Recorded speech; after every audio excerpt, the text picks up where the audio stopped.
किसानों की बात करेगा, पेट्रोल की बात करेगा, वह देशद्रोही कहलाएगा।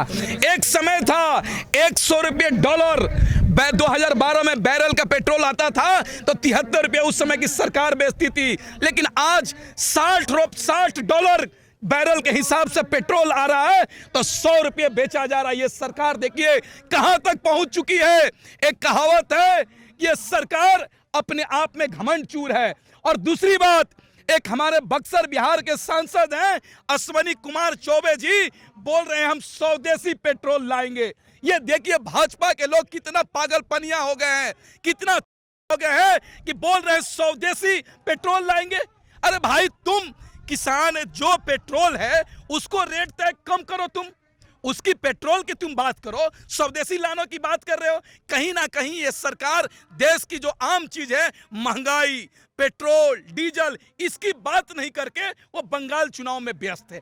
आप हमारे देश में 2 प्रधानमंत्री बनाने की जरूरत है, 2 पेट्रोलियम मंत्री बनाने की जरूरत है, 2 कृषि मंत्री बनाने की जरूरत है, 2 विदेश मंत्री बनाने की जरूरत है।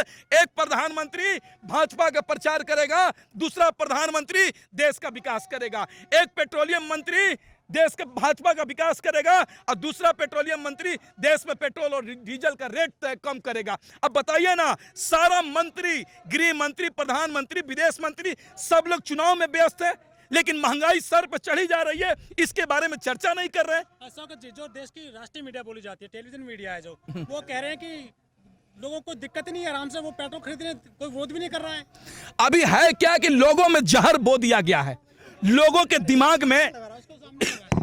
दिमाग में जहर रोप दिया गया है कि ये जो पेट्रोल आप खरीद रहे हैं ये देश के हित में खरीद रहे हैं। तो आप एक बताइए ना, देश के हित में भाजपा को कार्यालय को बेचकर देश के हित में खर्च कर दिया जाए।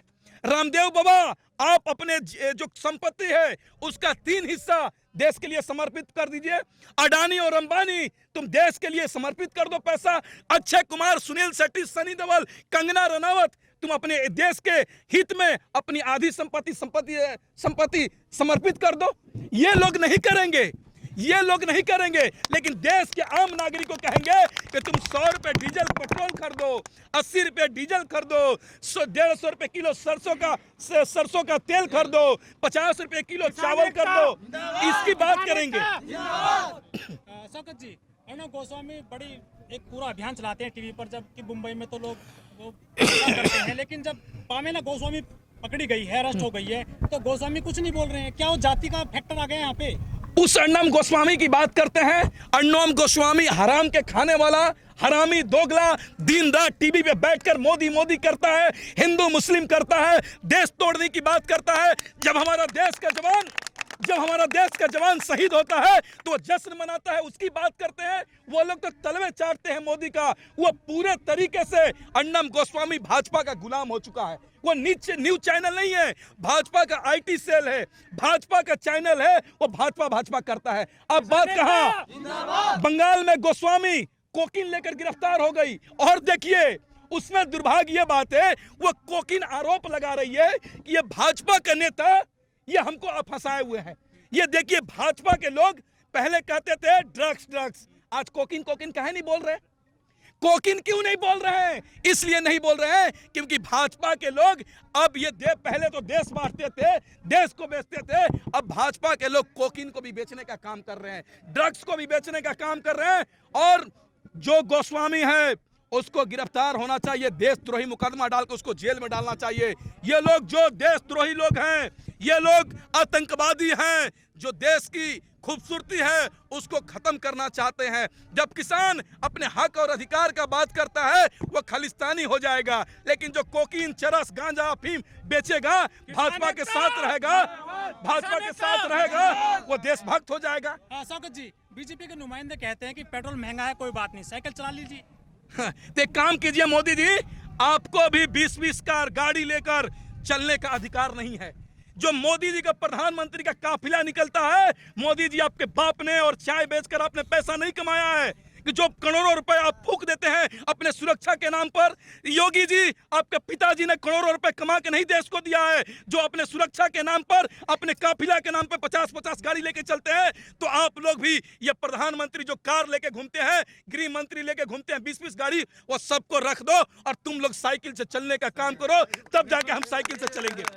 तुम कार पे घूमोगे, BMW में घूमोगे, फॉर्च्यूनर में घूमेंगे, लेकिन देश का आम नागरिक साइकिल से चलेगा। माने हम ही चुतिया हैं, हम ही बेवकूफ हैं, और तुम लोग बहुत बड़ा चालाक हो। हमने इस देश को आजादी दिलाने के लिए टैक्स देते हैं, लेकिन प्रधानमंत्री टैक्स नहीं दिए हैं, प्रधानमंत्री भीख मांगकर खाए हैं।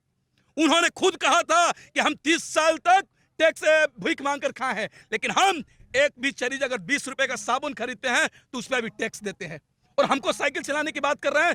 पहले भाजपा का नेता मंत्री अपने अपने गाड़ी को बंगले में लगा दे और साइकिल से चलने का काम करे, तब जाकर देश की जनता साइकिल से चलने के लिए सोचेगी, तब जाके भारतीय देश की जनता सोचेगी।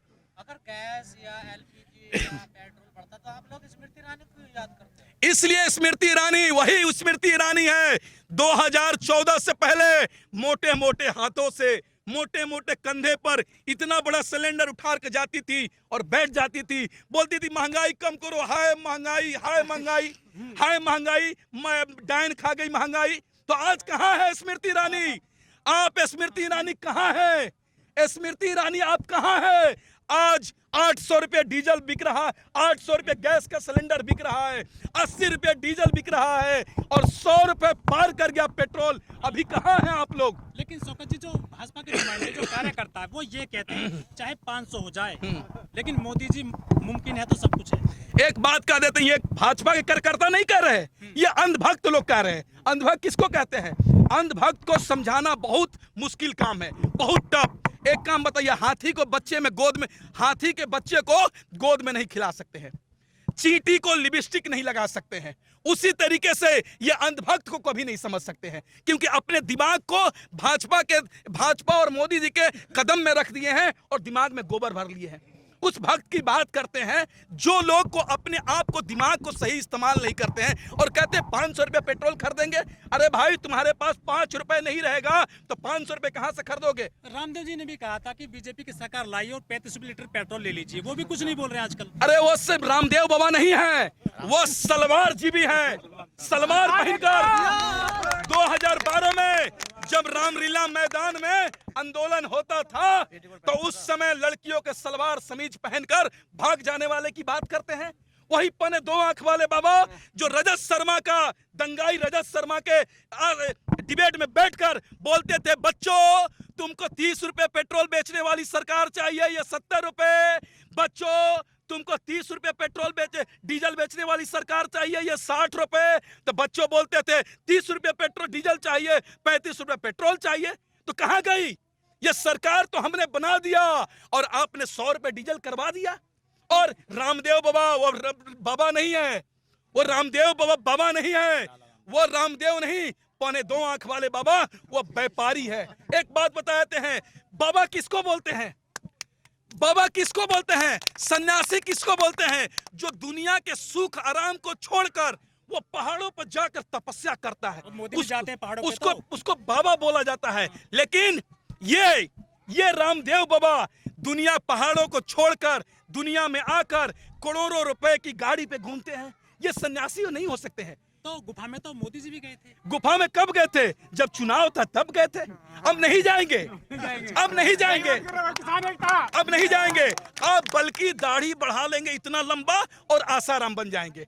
मैं आसाराम बापू जो जेल में बंद है, मैं जेलर से पूछना चाहता हूं, जिस हॉस्पिटल में आसाराम बाबू जी का इलाज चल रहा है, उस हॉस्पिटल के सुपरिटेंडेंट से कहना चाहता हूं कि आप लोग अपने जेल में जाकर चेक कर ले, हॉस्पिटल में जाकर चेक कर ले, कहीं आसाराम तो भाग नहीं गए हैं। आसाराम आजकल पीएम हाउस में दिख रहे हैं। आखिरी सवाल है शौकत जी, मोदी जी की एक बड़ी जो जी न्यूज है, लोग कहते हैं कि देशभक्त चैनल है, लोग काफी देखते भी हैं उसको, लेकिन वो ऐसी खबरें चला देता है कि मोदी जी की दाढ़ी से पाकिस्तान डरता है। ये क्या संभव है? एक काम कीजिए, ये जो जी न्यूज है, सुधीर चौधरी है, एक कह रहा है कि दाढ़ी से पाकिस्तान डर गया। तो एक काम कीजिए मोदी जी, आप बीएसएफ के जवान को घर बुला लीजिए, दाढ़ी इतना बड़ा कर लीजिए, बीएसएफ की जरूरत नहीं पड़ेगी। दाढ़ी को बढ़ा लीजिए। Air force, navy, ITBP, CRPF, BSF, किसी जवान की जरूरत ही नहीं है। लेकिन यूपी में जब एक मुस्लिम दरोगा दाढ़ी बढ़ा लेते तो दाढ़ी कटवा दी जाती है उनकी, वहाँ क्यों नहीं डर पैदा होता है? देखिए एक बात बता देते हैं भाई साहब, ये लोग वही लोग हैं जब हमारा देश गुलाम था तो अंग्रेज डिवाइड एंड रूल, फूट करो और शासन करो का राज चलाते थे। उसी तरीके से ये भाजपा के लोग, ये लोग भी अंग्रेज के तलवे चाटने वाले लोग हैं। ये काले अंग्रेज हैं और वही आज देश में शासन चलाना चाह रहे थे। आपने देखा होगा मुजफ्फरनगर यूपी में दंगा हुआ था, यही जो किसान आंदोलन थे उसको किसान संघ कमेटी थी उसको तोड़ दिया गया था। जाट में, गुज्जर में, मुसलमान में तोड़ दिया गया था।